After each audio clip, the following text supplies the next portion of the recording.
Patuloy na kumikilos papalapit ng Pilipinas ang bagyong may international name na Hagupit. Pero sa ngayon, nasa labas pa ito ng Philippine Area of Responsibility.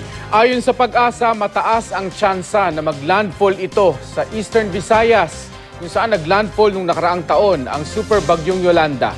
Makibalita tayo kay GMA Resident Meteorologist Nathaniel Cruz. Mang Tani. Mark, Maki, bukas na nga ng umaga posibleng pumasok ng Philippine Area of Responsibility ang bagyong may international name na Hagupit.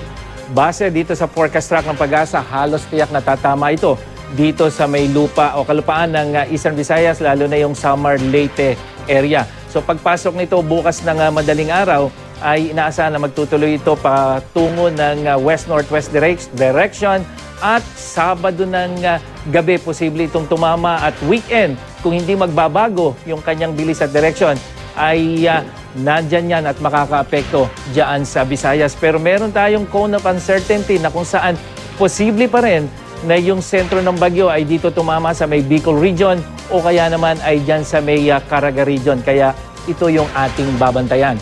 Tatawagin itong Bagyong Ruby, oras na pumasok dito sa PAR. Sa uling taya ng Pag-asa, nasa layong 1,610 kilometers dyan sa may silangan ng Davao City ang mata ng bagyo at taglay nito ang ng Bagyong Hagupit. Ang lakas ng hangin umaabot na ng 140 kilometers per hour malapit sa gitna at bugsong hanggang 170 kilometers per hour. Inaasahang kikilos ito pakanluran, hilagang kanluran sa bilis na 30 kilometers per hour.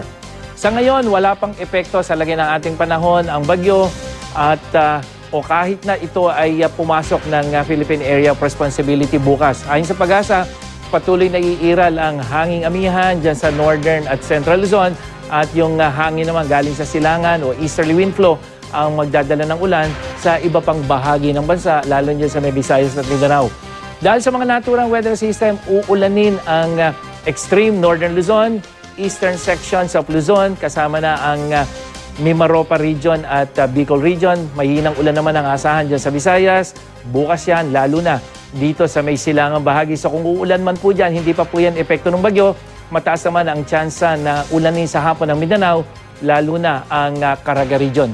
At dahil din sa malakas na hanging amihan, delikado pong maglayag ang mga may maliliit na sakyang pandagat diyan sa karagatang sakop ng Northern Luzon. So yan yung western, northern, and eastern seaboards of Luzon at eastern seaboard ng Central Luzon. Mang Tani, sabi niyo po kanina, hindi pa agad makakaapekto sa lagay ng panahon sa bansa itong bagyong Hagupit. Pero kailan at saan po natin ito unang mararamdaman? Maki, kung titingnan natin itong forecast track, pagtama nito, medyo may kalayuan pa yan, kaya yung kanyang sirkulasyon ay posibleng hindi pa mararamdaman.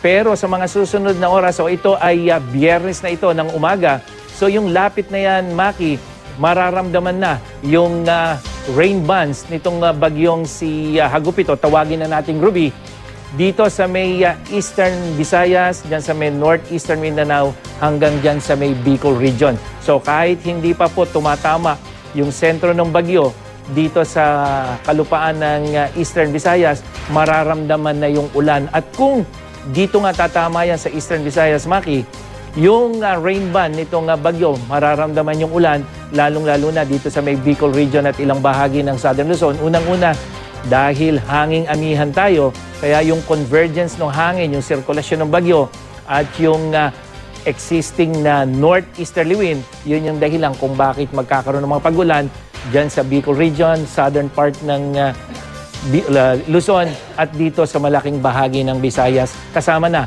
yung northern Mindanao at yung sa may Caraga region. Yan ang latest mula sa GMA Weather. Ako po si Nathaniel Cruz. Magplano para sigurado. I am ready. Serbisyong totoo ng GMA News.